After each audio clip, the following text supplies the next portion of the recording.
Hi friends, welcome to JSM study circle. So కొత్త YouTube channel అనేది create చేయడం జరిగింది గ్రూప్ 2 ఆస్పిరెంట్స్ గురించి. ఫిబ్రవరిలో మెయిన్స్ ఉంది కదా, సో జిఎస్ మొత్తం ఒక క్విక్ రివిజన్ ఇద్దామని చెప్పి యూట్యూబ్ ఛానల్ అనేది స్టార్ట్ చేయడం జరిగింది ఫ్రెండ్స్. సో ఎవరైనా మీ ఫ్రెండ్స్ గ్రూప్ 2 మెయిన్స్కి ప్రిపేర్ అవుతూ ఉంటే వాళ్ళకి షేర్ చేయండి, వాళ్ళకి చాలా బాగా ఉపయోగపడుతుంది. మీకు కూడా ఏమైనా డౌట్స్ ఉంటే కామెంట్ సెక్షన్లో కమెంట్ చేయండి, మీ డౌట్స్ క్లియర్ చేయడానికి మేము ట్రై చేస్తాము. అలాగే ఏపీపీఎస్సీ గ్రూప్ 2 ఒకటే కాకుండా మిగతా స్టేట్ ఎగ్జామ్స్, కాంపిటేటివ్ ఎగ్జామ్స్ కూడా ఉపయోగపడుతుంది మన ఛానల్. సో స్క్రీన్ మీద కనపడుతున్న మన లోగో చూడండి ఫ్రెండ్స్. మన ఛానల్ని సబ్స్క్రైబ్ చేయండి, షేర్ చేయండి, లైక్ చేయండి. Please subscribe to our channel guys. Thank you so much. టాపిక్లోకి వెళ్ళిపోదాం. హాయ్ అండి అందరికీ. ఏపీపీఎస్సీ గ్రూప్ 2కి ఏపీ హిస్టరీ అనేది రివిజన్ స్టార్ట్ చేద్దాం. బ్రీఫ్గా ఇప్పుడు కొన్ని ఎంసీక్యూస్ అనేవి చూద్దాం. ఫస్ట్ చాప్టర్ నుంచి ఎంసీక్యూస్ ప్రీవియస్ ఇయర్స్ నుంచి వచ్చిన క్వశ్చన్స్ నుంచి చేసామండి. ఫస్ట్ క్వశ్చన్, మానవుని తొలి రాతి గొడ్డలి ఏ ప్రదేశంలో లభించింది? ఇది రాయచూరులోని లింగశూర్ అనే ప్లేస్లో ఫస్ట్ రాతితో చేసిన గొడ్డలి అనేది దొరికిందండి. సెకండ్ క్వశ్చన్, బ్రూస్ ఫుడ్కి ఏ ప్రాంతంలో ప్రాచీన కాలపు రాతి గొడ్డలి దొరికింది? వడ్డెమాన్లో దొరికిందండి. నెక్స్ట్ థర్డ్ క్వశ్చన్, మొట్టమొదటిసారిగా ప్రీహిస్టారిక్ అనే పదాన్ని వాడింది ఎవరు అంటే డేవియల్ విల్సన్. ఈయన ఫస్ట్ టైము ప్రీహిస్టారిక్ అనే వర్డ్ని యూజ్ చేశారు. తర్వాత ప్రాచీన కాలంలో మానవుని యొక్క ప్రధాన వృత్తి ఏంటంటే వేటాడడం. ఆప్షన్స్లో మనకి ఇస్తారు అగ్రికల్చర్ అవన్నీ, కానీ ఆన్సర్ వచ్చి వేటాడటం అనమాట. ఫిఫ్త్ది, రక్త సంబంధీకులు అందరూ కలిసి ఒక గుంపుగా ఏర్పడితే దానిని ఏమంటారంటే కుదురు అంటారు. నెక్స్ట్, తలలు లేని జంతు కళేబారాలు బయలుపడిన ప్రదేశం ఏదంటే బిల్ల స్వర్గం లేదంటే బిల్ల స్వరంగం అని కూడా అంటారు. సెవెంత్ క్వశ్చన్, చేతితో చేసిన కుండలు ఏ కాలంలోకి చెందినవి? ఇది ఆన్సర్ వచ్చి మీసోలిథిక్ అండి, లేదంటే మధ్యశిలాయుగము. మనం జనరల్గా నియోలిథిక్ అనుకుంటాము, కానీ ఆన్సర్ వచ్చి మధ్యశిలాయుగంలోనే ఈ కుండలు తయారు చేయడం స్టార్ట్ అయింది. ఇంకా నియోలిథిక్లో ఇంకా దాన్ని డెవలప్ చేశారనమాట. ఎయిత్, నవీన కాలమును నాగరిక విప్లవంగా పేర్కొంది ఎవరంటే గార్డెన్ చైల్డ్. నైన్త్, ఆంధ్రప్రదేశ్లో ఇనుప యుగము వేటితో ముడిపడి ఉందంటే అంటే దేనికి ఎక్కువగా రిలేట్ అయి ఉందంటే మెగాలిథ్స్. దీని నుంచి మనకి ఈ ఇనుప యుగం అనే దానికి సంబంధించిన ఎవిడెన్సెస్ ఎక్కువగా దీని నుంచి కలెక్ట్ చేశారనమాట. నెక్స్ట్ క్వశ్చన్, మధ్యయుగ కాలమునకు సంబంధించిన చిత్రాలలో ఎక్కువగా వాడిన కలర్ ఏంటి లేదంటే రంగు? ఏది ఎక్కువగా యూజ్ చేశారంటే అప్పట్లో రెడ్ కలర్ ఎక్కువగా యూజ్ చేశారు. తర్వాత మానవుడు ఉపయోగించిన తొలి లోహం ఏదంటే రాగిని ఫస్ట్ యూజ్ చేశారు, తర్వాత ఇనుముని యూజ్ చేశారు. ఇనుప యుగంలో ఏ పంటను ఎక్కువగా పండించేవారు లేదంటే తినడానికి ఎక్కువగా ఏది యూజ్ చేసేవాళ్ళు అంటే వరి అనమాట. 13th క్వశ్చన్, చెట్టు కాండంకు ఏర్పడిన గుండ్రని వలయాల ఆధారంగా కాలాన్ని చెప్పే పద్ధతిని ఏమంటారంటే డెంటోకొనాలజీ అంటారు. తర్వాత 14th, యురేనియం డేటింగ్ పద్ధతి ద్వారా వేటి యొక్క వయసు తెలుసుకోవచ్చు అంటే శిలాజముల యొక్క వయసు తెలుసుకోవచ్చు.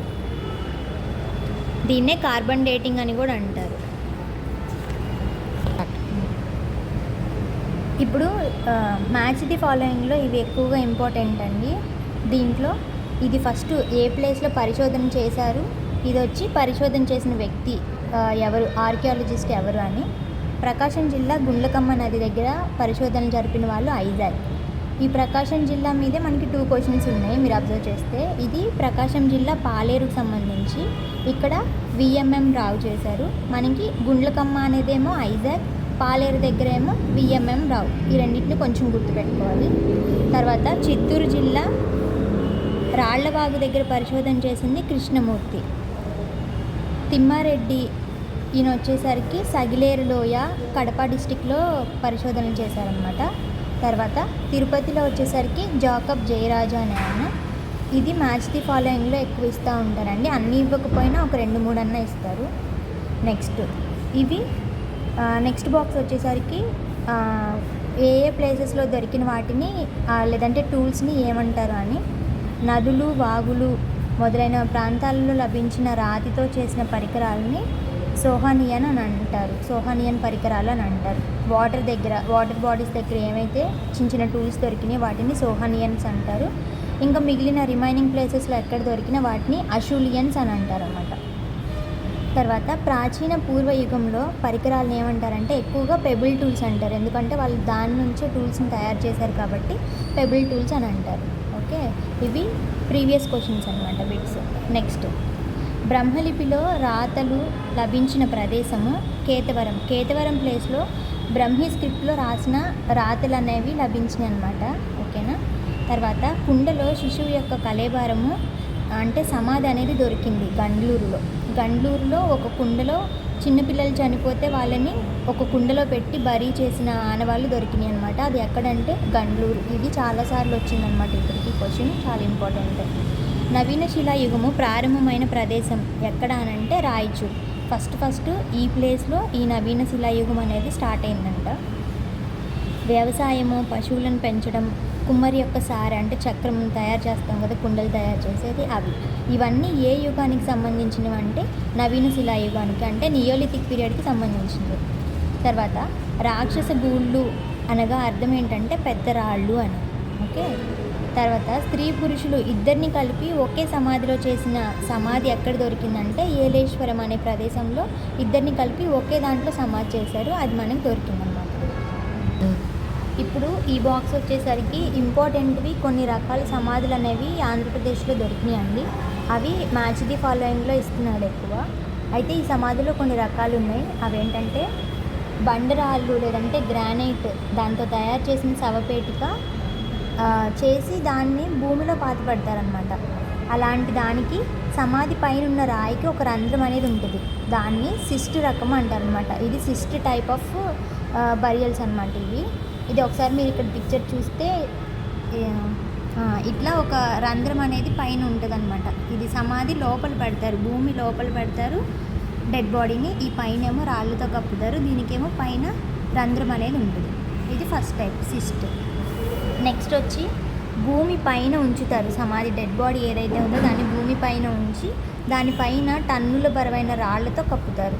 ఇది డాల్మెన్ అనమాట. ఇది సెకండ్ టైప్ ఆఫ్ బరియల్స్ అనమాట, దీన్ని డాల్మెన్ అంటారు. తర్వాత కాల్చిన బంకమట్టితో తయారు చేసిన శవపేటిక. ఇప్పుడు మనం ఇటుకరాళ్ళని ఎలా తయారు చేస్తాము, మట్టిని కాల్చి, అలానే బంకమట్టితో తయారు చేసిన శవపేటికని సార్కోఫాగస్ అంటారు. ఇది ఇక్కడ చూస్తే మనం మట్టితో కాల్చిన శవపేటికలు అనమాట, వీటిని సార్కోఫాగస్ అంటారు.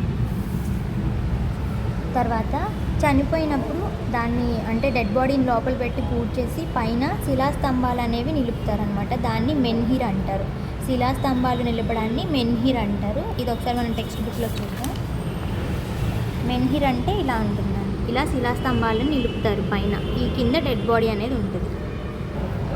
తర్వాత కుండ సమాధులు అంటే బాడీని కాల్ చేస్తారు లేదంటే దహనం చేసేసి ఆ మిగిలిన అస్థికలు లేదంటే భస్మం ఏదైతే ఉండిద్దో ఆ బూడిదని ఆ కుండలో పెట్టి పెడతారనమాట, దాన్ని కుండ సమాధులు అంటారు. ఆ కుండలో పెట్టేది డైరెక్ట్గా బాడీని పెట్టకుండా కాల్ చేసిన తర్వాత మిగిలిన బూడిదని పెడతారు, ఇది చితి భస్మం అంటాం అనమాట. ఇది మ్యాచ్ ది ఫాలోయింగ్కి ఇవి ఇంపార్టెంట్. నెక్స్ట్ కొన్ని మట్టితో చేసినవి కానీ లేదంటే కొన్ని షేప్స్లో చేసిన సమాధి పెట్టెలు కూడా దొరికినాయి అనమాట, అవి కూడా ఇంపార్టెంట్. అవి ఎలాంటి టైపు ఏ ప్లేసెస్లో దొరికినాయి అనేది ఇక్కడ. ఫస్ట్ది కూజా ఆకారంలో ఉన్న సమాధులు అనేవి జొన్నవాడలో దొరికినాయి అనమాట, కూజా ఆకారంలో ఉన్నవంట ఆ సమాధులు.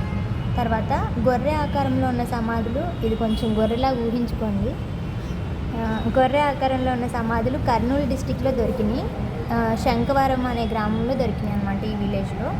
తర్వాత కుండ సమాధులు లభించిన ప్రాంతం ఇది ఎక్కువగా తమిళనాడులో ఉందన్నమాట, ఆదిన చల్లూరు అనే ప్లేస్లో తమిళనాడులో ఉందన్నమాట, తమిళనాడు స్టేట్లో దొరికినాయి కుండ ఆకారంలో లేదంటే అలాంటివి సమాధులు అక్కడ దొరికినాయి. తర్వాత ఇందాక మనం చెప్పుకున్నట్టు స్త్రీ మరియు పురుషులు ఇద్దరు కలిపి ఒకే సమాధి అంటే ఒకే ప్లేస్లో బరీ చేసిన సమాధులు ఏలేశ్వరం ప్రాంతంలో దొరికినాయి. ఇవి లాస్ట్గా ఒకసారి ఐడియా కోసం ఇది ఒకసారి చూద్దాము. ఇలా రకరకాల షేప్స్లో చేసి ఈ సమాధి బరీ చేసేవాళ్ళు అనమాట.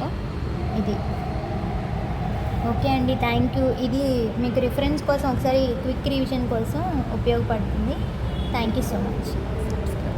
అలానే మా ఛానల్ని సబ్స్క్రైబ్ చేయండి.